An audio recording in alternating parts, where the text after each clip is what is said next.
हाँ भाई स्टूडेंट्स ध्यान देते हैं। हेडिंग डालेंगे पोटेंशियल ग्रेडियंट। हेडिंग डालिए पोटेंशियल ग्रेडियंट।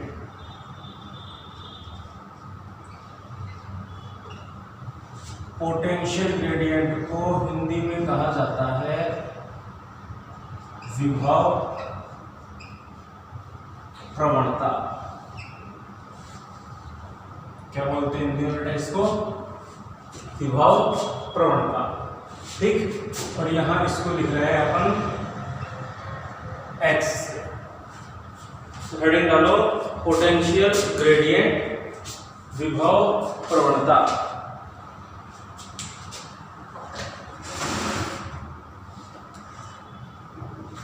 होती क्या है ये पोटेंशियल ग्रेडियंट विभव प्रवणता? होती क्या है? पिछले लेक्चर में आपको समझाया था इसके बारे में कि जिस तरह से कोई भी वायर है, वायर के साथ में कोई बैटरी जोड़ दी तो बैटरी की सारी वोल्टेज वायर पर डिस्ट्रीब्यूट हो जाती है। तो इसकी 1 मीटर लेंथ पर जितनी वोल्टेज होती है उसको बोलते हैं अपन x। क्या बोलते हैं उसको अपन? x। कैसे समझेंगे इसको अपन? इसको अपन ऐसे समझेंगे कि जैसे AB, क्या मान लो AB क्या है? AB मान लो पोटेंशियोमीटर वायर है AB, ठीक। और AB को अपन ने जोड़ा किससे? बैटरी से जोड़ा, फिर की लगाई, फिर ये रियोस्टेट लगा दिया, धारा नियंत्रण लगा दिया, ठीक। ये सेल, ये गैल्वेनोमीटर, ये ज्योति। इतनी बात ठीक है। अब इसमें एक सिंपल सी कहानी देखना।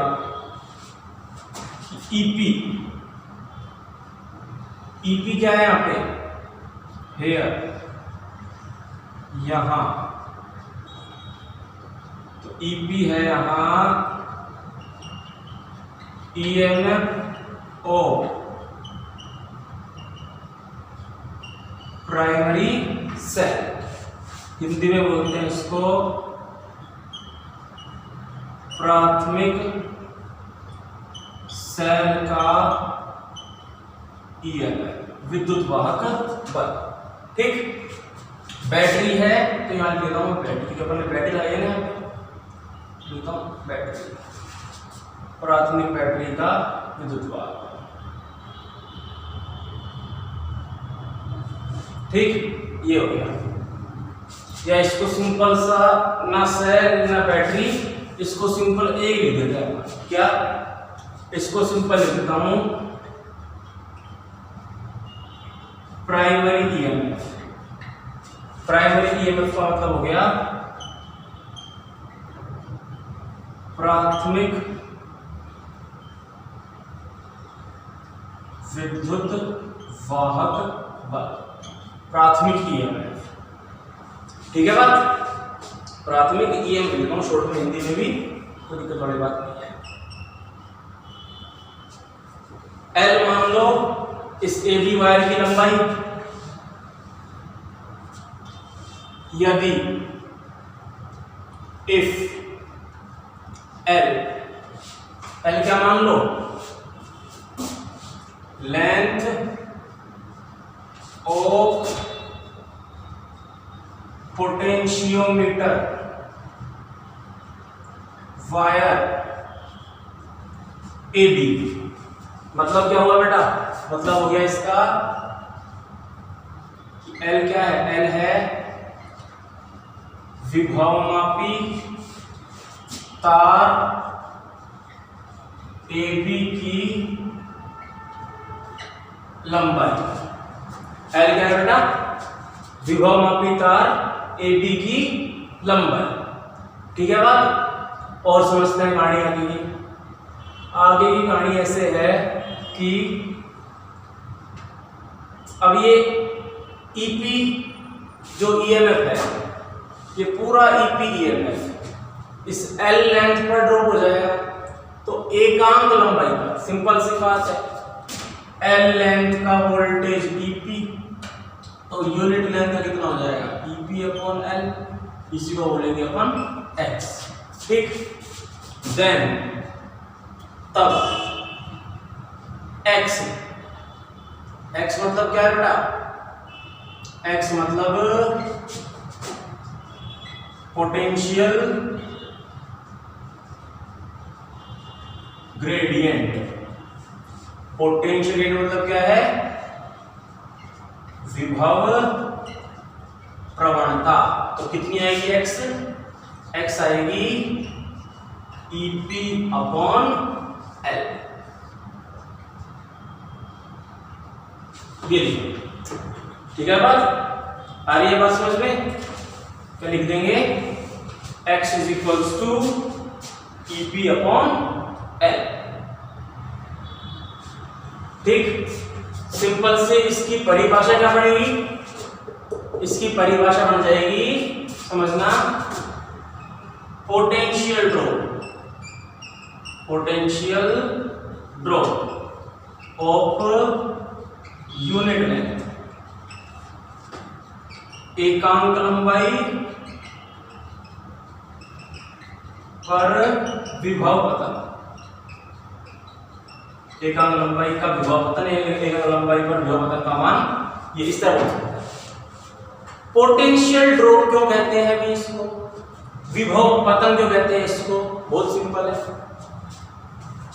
ए जुड़ा है प्लस से, बी जुड़ा है माइनस से, तो ए है हाई पोटेंशियल वाला, बी है लो पोटेंशियल वाला, मतलब ए तो है उच्च विभव वाला और बी है निम्न विभव वाला, तो ए है उच्च विभव वाला, बी है निम्न विभव वाला।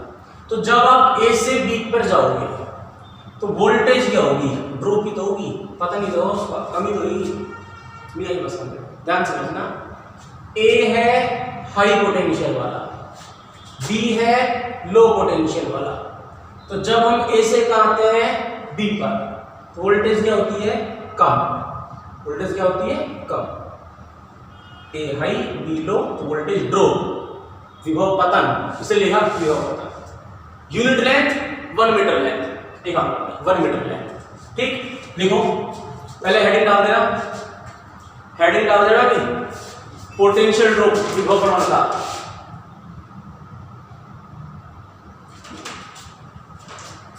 पहले इंग्लिश मीडियम लिख लो, potential drop of unit length, potential drop of unit length is called potential gradient, potential drop of unit length, potential drop of unit length is called potential gradient, it is denoted by x, it is denoted by x,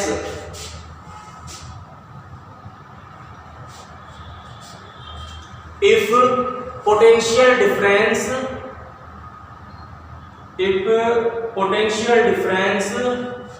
for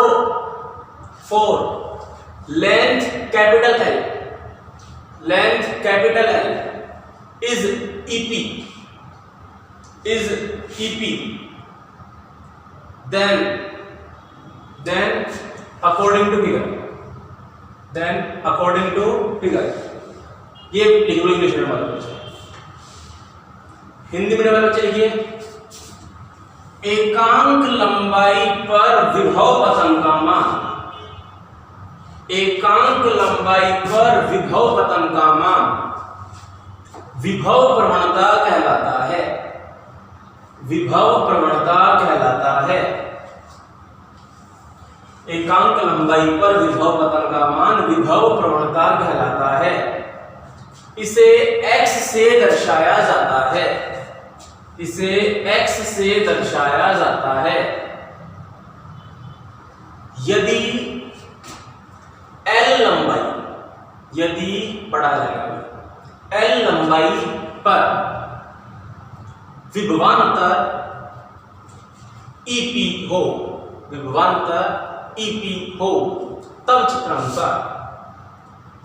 चित्रानुसार note कर लो। Hindi medium English medium दोनों बच्चे note कर लेना यहां तक, note करो।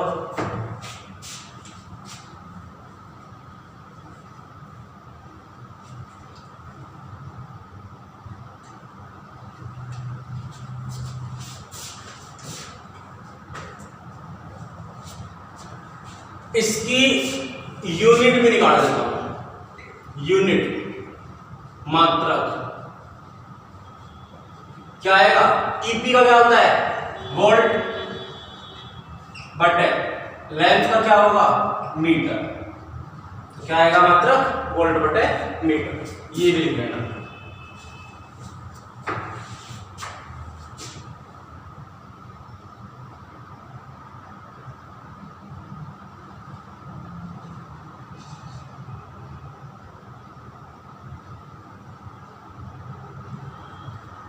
कर लिया अभी, आगे बढ़ाओ इसको, आगे बढ़ते हैं। इतनी कहानी तो हुई कि भी x क्या होता है, एकांक लंबाई का विभवांतर होता है, यूनिट लेंथ का पोटेंशियल डिफरेंस होता है, यूनिट लेंथ का पोटेंशियल ड्रॉप होता है। ठीक, एक लाइन लिखिए, इसके बाद एरो लाइन लिखिए, इंग्लिश मीडियम वाले बच्चे लिखिए पहले, value of potential gradient, value of potential gradient, value of potential gradient depends upon length of wire capital L, length of wire capital L, comma लगाओ, EMF of primary cell, EMF of primary cell EP, EMF of primary cell EP, and its internal resistance, small r लिखना, inter small r, Hindi में मान लिख लो, विभव प्रवणता का मान तार की लंबाई L, प्राथमिक विद्युत वाहक बल EP,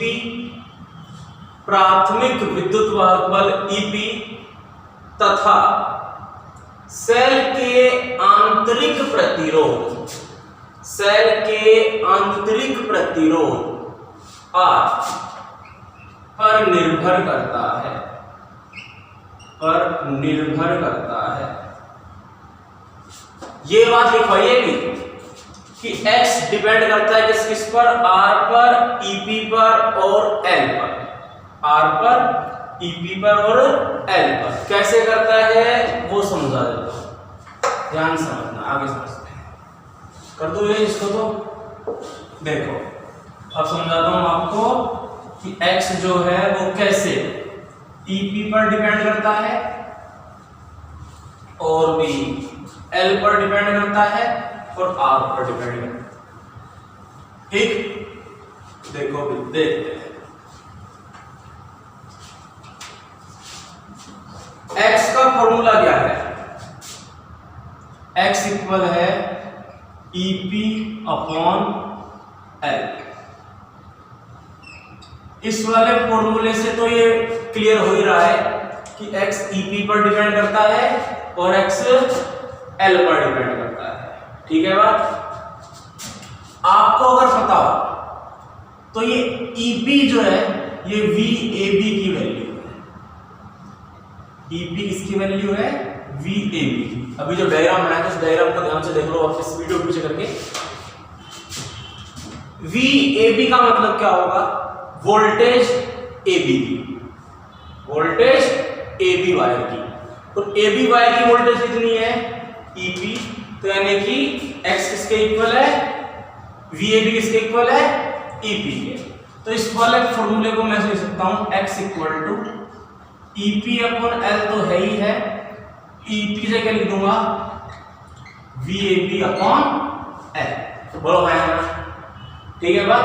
अब आपको सिंपल सा पता है कि ओम्स लॉ आपने पढ़ा है, ओम्स लॉ पढ़ा है, V equal to I R. तो वी ए बी जो है वो किसके इक्वल होगा, I into R. V A B जो है वो किसके इक्वल होगा, भी I into R Ohm's law से। तो x किसके इक्वल आएगा, x इक्वल आ जाएगा आई आर, इसकी वैल्यू पुट कर दी वी ए बी की, अपॉन एल। बोला जाएगा x किसके इक्वल आ जाएगा, भी आई आर अपॉन एल। इसको मैं ऐसे लिख सकता हूं कि x equals to I R M. तो लिख सकता हूं बेटा x equals to I R M.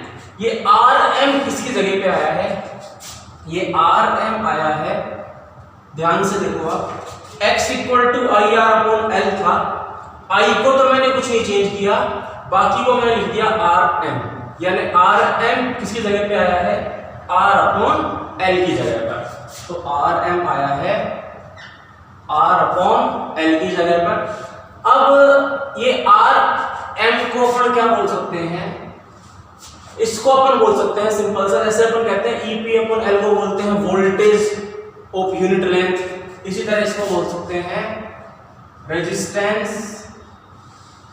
Of unit length, यानी हिंदी में इसको बोलेंगे अपन एकांक लंबाई का प्रतिरोध। क्या बोलेंगे इसको अपन, एकांक लंबाई का प्रतिरोध। ठीक है बात, आगे बढ़ते हैं अभी। अब यहां पर एक बात समझना आप, x इक्वल्स टू आ रहा है आई आर अपॉन एल। ठीक, अब आप वो डायग्राम जो अपन ने पहले बनाया उस डायग्राम को आपने नोट कर रखा है, उस डायग्राम को ध्यान से देखो आप। उस डायग्राम में एक तो लगा हुआ था सेल, वो बैटरी थी ईपी वाली, एक लगा हुआ था एबी वायर, और एक लगा हुआ था अपने पास में रियोस्टेट। उस डायग्राम को मैं यहां बना दूं,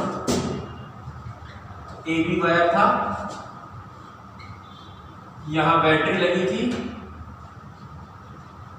और ये लगा था रियोस्टेट। उस की को बंद करना था, अगर मैंने की बंद नहीं की हो तो उस की को बंद कर लेना, कि हमेशा बंद रहती है जब भी अपन काम कर रहे हो। ठीक, अब यहां पे आर क्या था, ये आर तो यहां पे है बेटा रेजिस्टेंस ऑफ वायर ए, तार ए बी का प्रतिरोध। आर क्या है बेटा, तार ए बी का। तो सोचो देखो, अपन ने लिखा V equal to I R, voltage किसकी, ए बी वायर की, तो आई भी किसका, ए बी वायर का, तो आर भी किसका, ए बी वायर का, तो आर ए बी वायर का। यहां ये लगा रखा है अपन ने रियोस्टेट, धारा नियंत्रक, इसका भी मान लो कुछ ना कुछ रेजिस्टेंस है, मान लेते हैं इसका भी क्या है, कुछ ना कुछ रेजिस्टेंस है। तो अब इस कंडीशन में क्या होगा अपने पास में, और इसका प्रतिरोध मैं मान रहा हूं, इसका रेजिस्टेंस मैं मान रहा हूं आर डैश।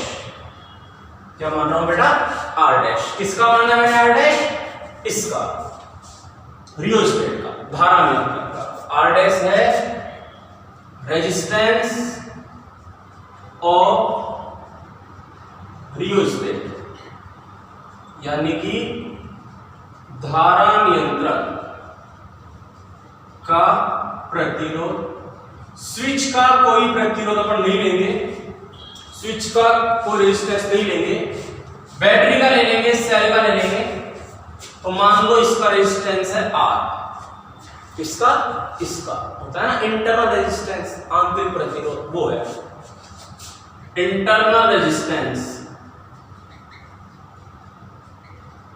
ऑफ ईपी, ये बैटरी लिख दो है ना, ईपी का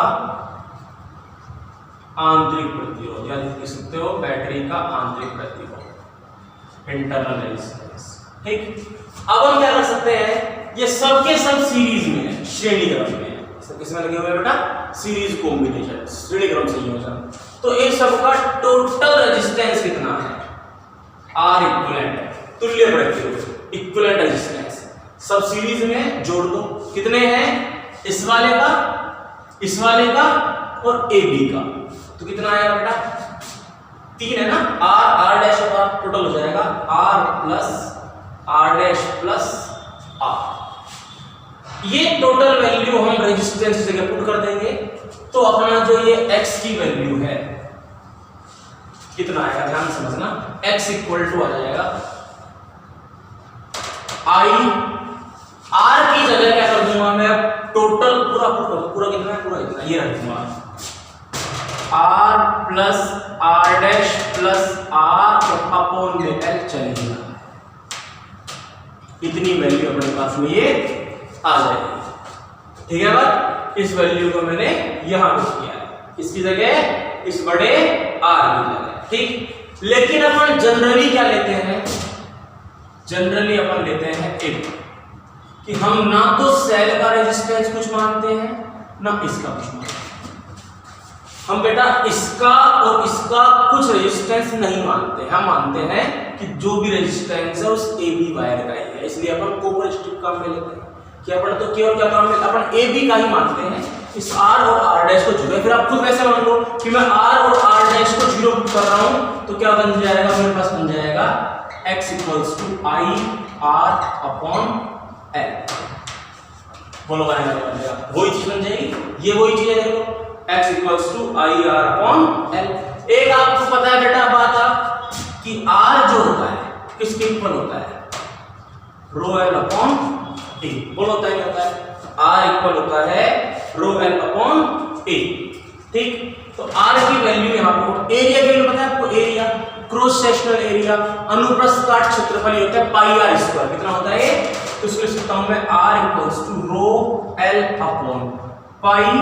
अब इसको अपन किससे लिखें, तो लिख लेते, समझ जाना बस कि ये r जो है यहाँ पे ये वाला जो r है क्या है, त्रिज्या रेडियस, और वो जो r था वो क्या था, इंटरनेशनल। सिंबल कुछ नहीं मिल रहा, सिंबल ये दे देता हूँ, r कोई बड़ी बात नहीं है, खुद को पता होना चाहिए, दिखाने की जरूरत नहीं है। ये वाला r तो क्या है, ये वाला r तो इंटरनल रेजिस्टेंस था, और ये वाला r क्या है, रेडियस त्रिज्या है। ठीक, एरिया हो गया पाइरेस, ये वैल्यू r की वैल्यू यहां पुट कर रहा हूं, तो x कितना आएगा, x आएगा i, r आ गया बेटा रो l upon pi r square, और कितना है अपॉन में l चल ही रहा है, l से l कट जाएगा, तो ये x आ जाएगा कितना, i rho upon pi r square. ये सारी चीज आपको ध्यान रखनी है, यानी इसका रिजल्ट क्या है, इसका रिजल्ट ये है, मैं लिख सकता हूं इसका मतलब कि x proportional to i, x proportional to rho, x proportional to 1 upon r square. ये अपन यहाँ पे सारी बातें लिख सकते हैं इस तरह से। ठीक है, कंप्लीट बोर्ड पे आ रहा होगा, पूरा बोर्ड हो जाएगा, इस बार देख लेता हूं मैं मोबाइल स्क्रीन पे कंप्लीट आ रहा है कि नहीं आ रहा है, कंप्लीट आ रहा है, कोई दिक्कत वाली बात नहीं है। देखो ध्यान देना, समझा देते हैं एक बार और, कोई दिक्कत वाली बात इसमें आपको नहीं होनी चाहिए।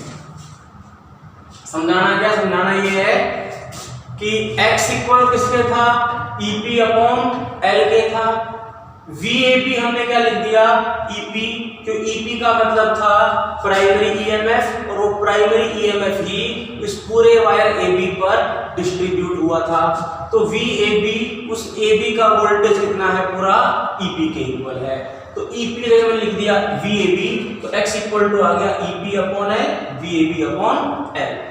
अब VAB की जगह में क्या लिख सकता हूं, IR, क्योंकि ओम्स लॉ होता है V इक्वल टू IR, तो VAB इक्वल हो गया बेटा IR के, x इक्वल टू इसके आ गया IR अपॉन L। इस R अपॉन L को हमने क्या लिख दिया, RM, RM का मतलब क्या है, यूनिट लेंथ का रेजिस्टेंस, एवं लंबाई का प्रतिरोध।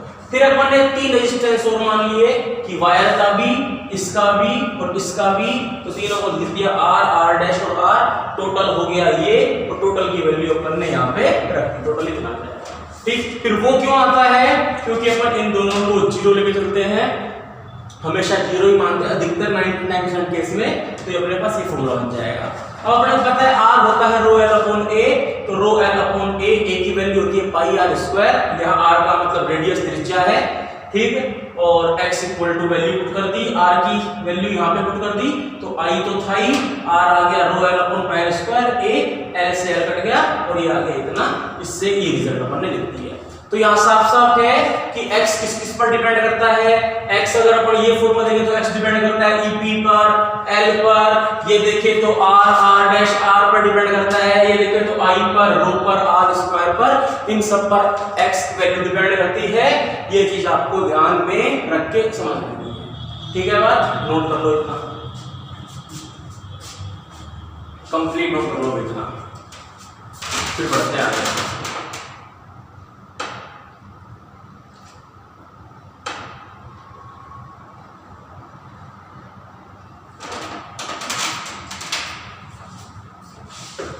देखिए ध्यान दीजिए आगे,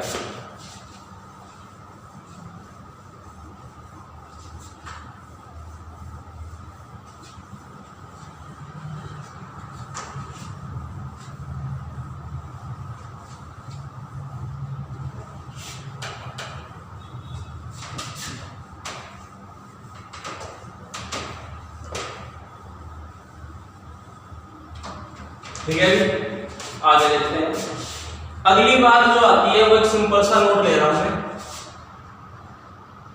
सिंपल सा नोट क्या ले रहा हूं, ये अपना डायग्राम था, ए बी पोटेंशियोमीटर वायर, विभव मापी का तार, ये अपना हो गया वो बैटरी हो गई ईपी वाली, ये हो गई की, और ये हो गया रियोस्टेट तार। नीचे अपन ने लगा दिया एक सेल, एक गैल्वेनोमीटर और एक जॉकी। थोड़ा सा जॉकी को अलग अलग पोजीशन पे रख के इसकी स्टडी बता रहा हूं क्या है क्या नहीं है, ध्यान से।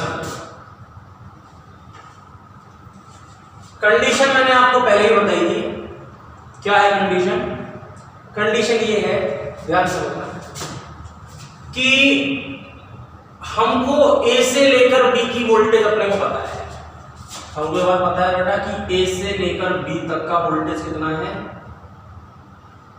EP, बोलो है कि नहीं, पता है मतलब A से लेकर B का वोल्टेज कितना है, EP, क्योंकि A से B तक की वोल्टेज कौन डिवाइड, कौन इस पे ड्रॉप कर रहा है वोल्टेज, कौन डिस्ट्रीब्यूट कर रहा है वोल्टेज, ये वाला, ये वोल्टेज पूरी इतनी है, ठीक।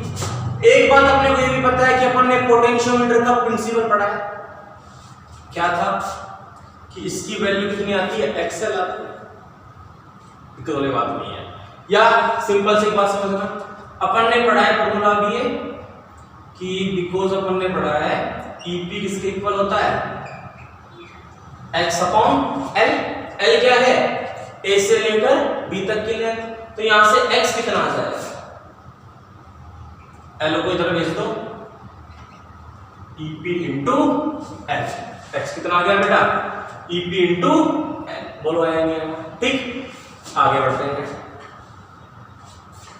अब इसमें एक बात समझना, जैसे ये मान लो पॉइंट C है, ये पॉइंट क्या है, C, इफ यदि C जो है वो है नल डिफ्लेक्शन पॉइंट, शून्य विक्षेप बिंदु की, यहां पर इसमें डिफ्लेक्शन 0 आ रहा है, सी क्या है मान लो बेटा, नल डिफ्लेक्शन पॉइंट, हिंदी में क्या बोलते हैं इसको, शून्य विक्षेप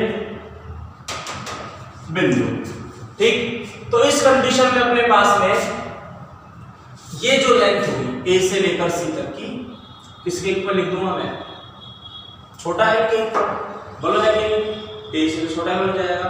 अब C शून्य विक्षेप, तो अब मैं ये कर रहा हूं, देखो समझना, ध्यान समझना, C है 0 डिफ्लेक्शन, मतलब कि इसका मान लो ये कितना, अपने पता है कि जब ये 0 पे हो तो ऊपर वाला वोल्टेज इक्वल नीचे वाला वोल्टेज होता है, बोलो होता ही नहीं होता है, जब ये 0 पे हो तो नीचे वाला इक्वल ऊपर वाला, यही तो होता है।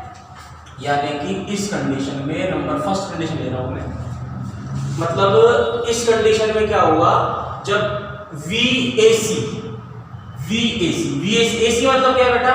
एसी मतलब है एसी का वोल्टेज, ध्यान समझना। ई इक्वल है किसके? VAC, voltage of AC. तो इस कंडीशन में क्या होगा? करंट इक्वल टू, यानी इसको ही बोलते हैं अपन गैल्वेनोमीटर में, क्या आएगा बेटा? नल डिफ्लेक्शन आएगा, मतलब शून्य विक्षेप आएगा, कोई करंट फ्लो नहीं होगा। कब? इस कंडीशन में। अगर मैं इससे पहले लगाऊं, मान लो इस जोकी को भी तो यहां लगाया मैंने, कि जब मैं जोकी को सी पर लगाऊंगा तो जीरो डिफ्लेक्शन। तो अगर मैं इससे पहले लगाऊं या इसके बाद लगाऊं, इससे पहले मान लो पॉइंट है C1 पे लगाऊं, और इसके बाद पॉइंट मान लो कितना है? C2। तो इस जोकी को अगर मैं लगाऊं किस पर?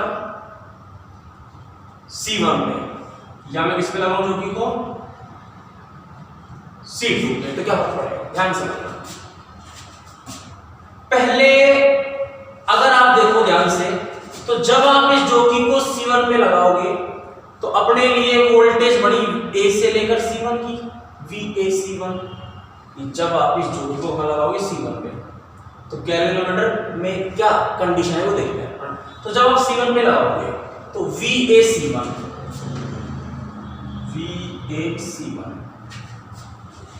ये तो किसके लिए था? ये था पॉइंट C के लिए, ध्यान समझना। ये किसके लिए? ये था फॉर पॉइंट C, बिंदु C के लिए। अब मैं बात कर रहा हूं बेटा किसके लिए? फॉर पॉइंट C1, बिंदु C1 के लिए बात कर रहा हूं। इसलिए कर रहा हूं मैं बिंदु C1 के लिए। तो क्या स्थिति बनेगी C1 के लिए? C1 के लिए आएगा E और वोल्टेज AC1। इन दोनों रिलेशन देखो क्या है भाई। जब देखो C की बात करी तो E का रिलेशन देखा VAC के साथ में, तो दोनों इक्वल है। इक्वल दोनों क्यों है?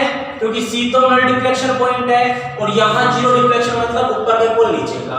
अब अपन आ गए C1 पे, तो C1 थोड़ी ना नल डिफ्लेक्शन पॉइंट, तो VAC1 E, तो E वाला तो किसके इक्वल आता है? E वाला तो AC के इक्वल आता है। C1 तो पहले ही रह गया, मतलब छोटा वायर, तो छोटा वायर मतलब छोटी वोल्टेज, तो AC1 की वोल्टेज क्या है बेटा? छोटी है। किससे? E से। अगर मैं बात करूं C2 के लिए, 4.C2, समझ जाओ हिंदी में पढ़े, इसका मतलब C1 बिंदु के लिए, इसका मतलब C2 बिंदु के लिए। तो बिंदु C2 के लिए, इस कंडीशन में क्या बनेगा? C2 मतलब आगे चला गया, आगे चले गए तो क्या हुआ? E से ज्यादा वोल्टेज आ गई, ये स्थिति है। ध्यान समझना है क्या? ये जो जोकी है, ये वायर को एक तरह से मान लो कवर कर रही है, ये बाउंड्री फिक्स कर रही है कि आप शुरू यहां से हो रहे हो, अब खत्म कहां पे होगे? जहां आपने जोकी लगा दी। जब आप C पे लगाते हो तो आपने उतना हिस्सा घेरा जितना E का है, मतलब E के वोल्टेज जितना वोल्टेज आपने लिया। लेकिन जब आप पहले लगा लेते हो तो मतलब आपकी पूरी वोल्टेज कम होगी, तो VAC1 कम है। आगे ले गए मतलब आपकी वोल्टेज ज्यादा है, तो VAC2 ज्यादा है। इसमें भी करंट आएगा, इसमें भी करंट आएगा, लेकिन इसमें करंट कैसे आएगा और इसमें करंट कैसे आएगा वो देखते हैं। दोनों में करंट कैसे आएगा वो अपने को देखना है। क्या कंडीशन है? किसमें क्लॉकवाइज, किसमें एंटी क्लॉकवाइज, वो भी देखना है। देखो ध्यान से समझाता हूं। इसमें कौन बड़ा है? E बड़ा है, तो E करंट फ्लो करेगा। कौन करेगा करंट फ्लो? E। तो E कैसे फ्लो करेगा? ऐसे। तो करंट कैसे आएगा इसमें? क्लॉकवाइज। कैसे करंट आएगा? क्लॉकवाइज। तो इसमें आएगा करंट क्लॉकवाइज, मतलब वामावर्त। और इस वाले में क्या हो जाएगा? उल्टा आ जाएगा। उल्टा मतलब एंटी क्लॉकवाइज। एंटी क्लॉकवाइज क्यों? क्योंकि ए C2 बड़ा है, C2 बड़ा है तो वो ए से हाई वोल्टेज ऊपर से करंट फ्लो होगा, ऊपर से करंट तो ऐसे आएगा, तो ये कौन सा हो गया? हो गया एंटी क्लॉकवाइज। ये स्थिति जो है अपने को पता होनी चाहिए, ठीक है जी। कुछ नहीं है खास, 3 पॉइंट की स्थिति आपको समझाइए। नल डिफ्लेक्शन पॉइंट, उससे पहले का पॉइंट, उसके बाद का पॉइंट। नल डिफ्लेक्शन पॉइंट है C, उससे पहले का पॉइंट है C1, उसके बाद का पॉइंट है C2, ठीक। तो नल डिफ्लेक्शन पॉइंट C है, तो नल डिफ्लेक्शन पॉइंट मतलब जीरो डिफ्लेक्शन, मतलब ऊपर का इक्वल नीचे का, इसलिए दोनों इक्वल होते हैं, ठीक। यही तो सिद्धांत होता है, प्रिंसिपल होता है, ठीक। अब इससे पहले अपन चले गए, तो पहले चले गए तो ऊपर का एरिया कम हो गया, एरिया कम, लेंथ कम। अपना पता है ना, देखो E इक्वल होता है XL, देखो, या X इक्वल टू होता है EL, है ना। X इक्वल टू कितना होता है? EL होता है। तो इस कंडीशन में क्या समझना, जैसे इसमें अपन पीछे चले गए तो अपनी यहाँ की वोल्टेज कम होगी ना, यहाँ की वोल्टेज कम होगी, तो अपने पास में अब क्या होगा? अब अपने पास में करंट जो है नीचे वाला फ्लो करेगा इस तरह से, और ये कौन सी डायरेक्शन? क्लॉकवाइज। और C2 के लिए वो बड़ा है, ऊपर वाला बड़ा है तो करंट वो फ्लो करेगा, ठीक। ये स्थिति है। नोट कर लो कंप्लीट, सिंपल सी कहानी है। ध्यान रखना बस इसमें, C पर कोई करंट नहीं, C1 पे करंट फ्लो करेगा कौन? नीचे वाला, क्योंकि C1 पहले आ गया मतलब आप ये है कि आपने ऊपर की वोल्टेज कम कर दी, नीचे की वोल्टेज ज्यादा है, E ज्यादा होगी तो ऊपर से नीचे से, ठीक। C2 मतलब आप आगे चले गए तो ज्यादा एरिया आ गया तो ये आ जाएगा, ठीक। इसको और सुना डिटेल में, चलो इसको और डिटेल में समझा देता हूं, देखो ध्यान से। देखो होता क्या है बेटा, होता ये है कि होता वही है, देखो होता ये है कि जैसे ये AB वायर है, ये अपने पास बैटरी है, ये की है, ये ल्यूसिड है, ठीक।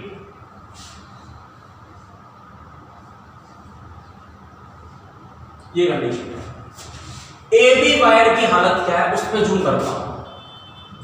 AB वायर की हालत पे जूम करके सिखा रहा हूं, यहां पे ध्यान से देखना। AB वायर की हालत ये है बेटा कि जैसे मान लो आपकी ये बैटरी है, ये बैटरी आपकी 10 वोल्ट की है, मान लो ये बैटरी कितने वोल्ट की है? 10 वोल्ट। तो A से B तक का वोल्टेज आएगा 10 वोल्ट, A से B तक का वोल्टेज कितना आएगा? 10। इतना बड़ा 10 वोल्ट, छोटा लोगे तो 9 वोल्ट हो जाएगा, और छोटा लोगे तो 8 वोल्ट हो जाएगा, और छोटा लोगे तो 7। आ रही है बात समझ में? क्या कह रहा हूं मैं? बड़ा लिया 10, छोटा लिया 9, 8, 7, 6, 5, 4, 3, 2, 1, इतना यही का यही थे 0। अब अपन ने क्या है, इसके नीचे कनेक्ट किया हुआ है ये हिस्सा। जैसे अगर मैं इस पे लिख दूं तो मैं इसका मतलब ये है बेटा कि ये AB वायर है, ठीक। तो A से B तक का वोल्टेज पूरा 10 वोल्ट है। अगर आप यहां तक देखते हो तो मान लो वोल्टेज 9 वोल्ट आ रहा है, यहां तक मान लो 8 वोल्ट आ रहा है, यहां तक 7, यहां तक 6, यहां तक 5, यहां तक 3, यहां तक 2, इस तरह से चल रहा है कम कम, ठीक। तो अब इसमें एक बात समझना आप, इतने हिस्से का 2 वोल्ट, इतने का 3, इतने का 5, इतने का 6, यहां से यहां तक ये फिक्स है, ये हिस्सा फिक्स है। अब जो की ठोक दी वहां पर, मतलब 9 वोल्ट का बना दिया आपने ऊपर वाला, यहां ठोक दी 8 वोल्ट का बना दिया ऊपर वाला, यहां ठोक दी 7 वोल्ट का बन गया ऊपर वाला, यहां ठोक दी 3 वोल्ट का बन गया ऊपर वाला, ठीक।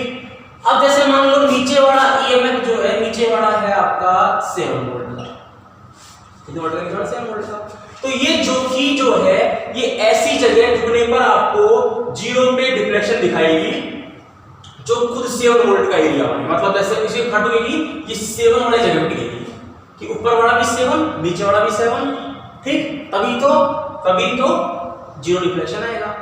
अब अगर इससे पहले ठोकोगे आप, जैसे अपन ना C1 पहले, इससे पहले ठोकोगे आप, तो ऊपर का वोल्टेज जो 7 से तो क्या होगा, कम ही होगा, 6 5 कम ही होगा, ऊपर कम नीचे का ज्यादा, ऊपर कम हो गया मान लो ऊपर 5 हो, नीचे का ज्यादा हो गया 7, तो ये ज्यादा हो गया तो इससे करंट फ्लो होगा, ऐसे इसका प्लस है ना, यहाँ से करंट फ्लो होगा क्लॉकवाइज, तो क्लॉकवाइज करंट फ्लो।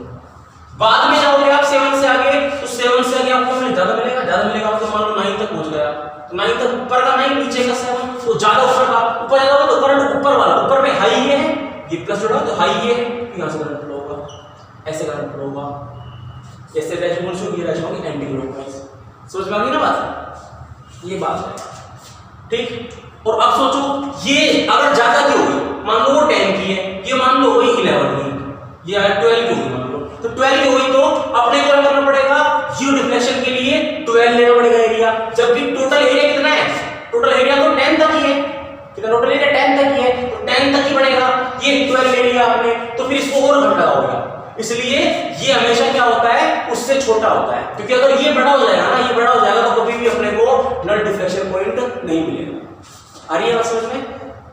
यानी कि होता क्या है, होता ये है कि पोटेंशियोमीटर का जो वायर होता है ना, उस वायर पर पूरी की पूरी वोल्टेज बढ़ जाती है, जैसे पूरी की पूरी वोल्टेज ये AB वायर था, इस पूरे के पूरे AB वायर पर ये 10 वोल्टेज बढ़ गई, ठीक। अब आप यहां जो लगाओगे ना, यहां ये लगाया आपने जोकी, अब इस जोकी को आप ऐसी जगह ठोकोगे तभी 0 मिलेगा जब नीचे बढ़ा, ये मान लो 5 वोल्ट का है, तो ऊपर भी आपको 5 वोल्ट जगह जगह देखनी पड़ेगी, 5 वोल्ट तक की, ठीक। और होता क्या होता है, यहां तक का 10 वोल्ट है, यहां तक का 9 वोल्ट, यहां तक 8 वोल्ट, यहां तक 7, यहां तक 6, फिर 5, फिर 4, इस तरह से होता है, फिर 3, फिर 2, फिर 1, फिर 0। तो अब अपने को अगर 5 पे देखना है तो अपने को 5 पे से लगाना पड़ेगा, 5 वाले पे 5, ये वोल्टेज डिफरेंस होता है यहाँ पे, समझा रहा हूं उस तरह से पढ़ना, ठीक। यहाँ पे तभी तो ऊपर का 5 नीचे का 0 हो जाएगा, यहाँ पे पहले ठोकोगे, यहाँ टेक दिया आपने 4 पे, तो 4 पे टेक दिया आपने, तो वो छोटा हो गया 4, ये हो गया 5, तो ये जीत गया, ये जीत गया, तो करंट फ्लो करेगा, ठीक। अगर आपने आगे टेक दिया 7 पे, तो 7 ये 5,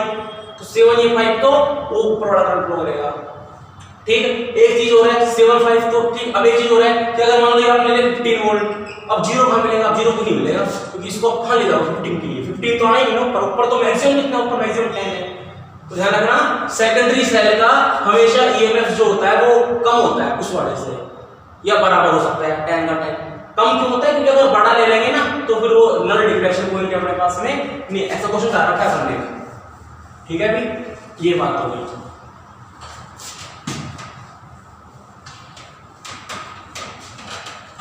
एक क्वेश्चन लिख रहे छोटा सा क्वेश्चन लिख लो, लिखो why the copper wire is not used in potentiometer, why the copper wire it is not used in potentiometer, लिख लो, इधर लिख रहे हैं ना, विभवमापी में तांबे के तार का उपयोग, विभवमापी में तांबे के तार का उपयोग क्यों नहीं किया जाता है, विभवमापी में तांबे के तार का उपयोग क्यों नहीं किया जाता है। अरे भाई विभवमापी का जो तार होता है ना, पोटेंशियोमीटर वायर होता है, वो वायर किसका बना होता है, वो बना होता है मैग्नीन, कॉन्स्टेंटन, यूरेका का, क्यों, क्योंकि उनका अल्फा बहुत कम होता है। तांबे का बना क्यों नहीं होता, कॉपर ऐसे नहीं होता, क्योंकि कॉपर का अल्फा क्या होता है, बहुत ज्यादा। लिख लो आंसर, लिख लो, because temperature resistance coefficient alpha is very high for copper wire, temperature resistance coefficient alpha is very high for copper wire, प्रतिरोध तापमान का मान, अल्फा का मान तांबे तार के लिए बहुत अधिक होता है। अगला क्वेश्चन लिख लो, why the cross sectional area of potentiometer wire should be uniform, विभवमापी के तार का अनुप्रस्थ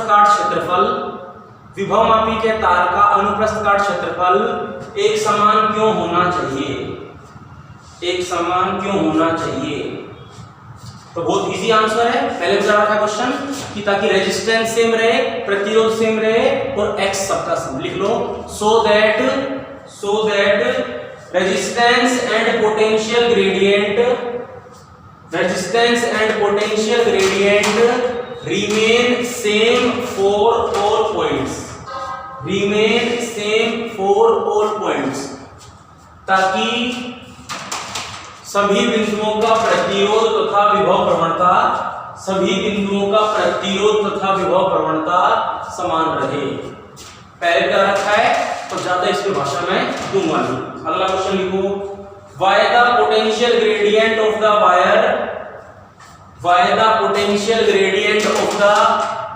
wire of potentiometer depends on temperature।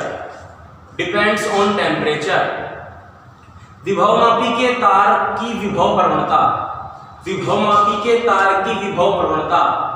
तापमान पर निर्भर क्यों करती है? ठीक है भी, सिंपल है। x इक्वल होता है EP/L। EP बना था अपना IR/L, क्योंकि अपन लिखा था EP बना था VAB/L, फिर बन गया था IR/L। इसका मतलब x जो है वो डिपेंड करता है किस पर? R पर। और आपको पता है R जो है वो डिपेंड करता है किस पर? टेम्परेचर पर।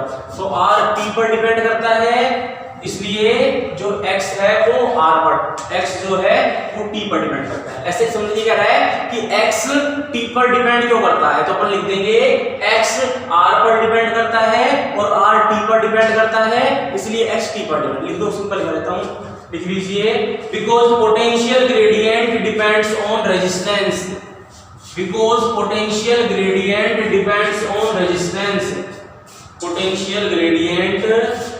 Depends on resistance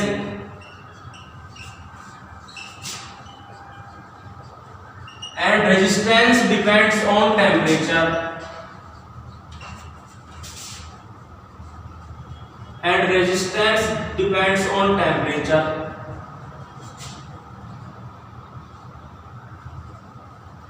so potential gradient depends on temperature।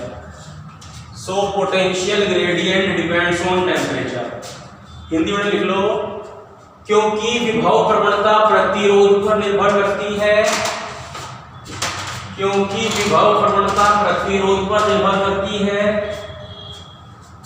तथा प्रतिरोध ताप पर निर्भर करता है,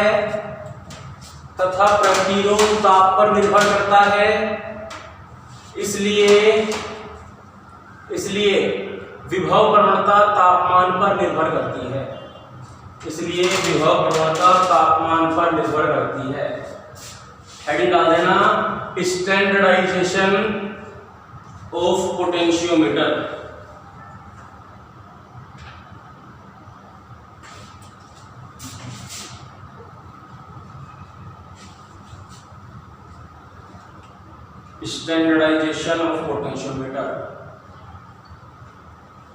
DI स्पेलिंग है, स्टैंडर्डाइजेशन यानी स्पेलिंग है DITADION। ठीक, ये पढ़ाऊंगा नेक्स्ट लेक्चर में, जो पढ़ाया वो देख लेना, फिर पता है पूछ लेना, बाकी पढ़ाएंगे बाद में। एक बात बता देता हूं मैं, एक बात बताना भूल गया मैं, कल से मैं कोशिश करूंगा कि चैप्टर 1 जो है उसका लेक्चर आपको चैनल पर मिल जाएगा, चैप्टर 2 का मिल जाएगा, चैप्टर 3 का, चैप्टर 4 का, क्योंकि 5, 6 तो है, चैप्टर 5, चैप्टर 6 ये दो मैं पढ़ा चुका। अरे चैप्टर 5 तो करवा चुका मैं, इस चैनल पे प्लेलिस्ट में जाओगे चैप्टर 5 मिल जाएगा पूरा। चैप्टर 6 चल ही रहा है, हो जाएगा 2-3 दिन में पूरा। चैप्टर 1 का, 2 का, 3 का, 4 का इस चैनल पे मटेरियल नहीं है, तो 2 दिन में चैप्टर 1 करा दूंगा पूरा, 2 दिन में चैप्टर 2, 2 दिन में चैप्टर 3 और 2 दिन में चैप्टर 4, लगभग 2 दिन 3 दिन मान लो ये अपन पूरा मामला खत्म करेंगे। ठीक, तो कल चैप्टर 1 मिल जाएगा, फटाफट कर लेना, बंद करता हूँ, ठीक है ना।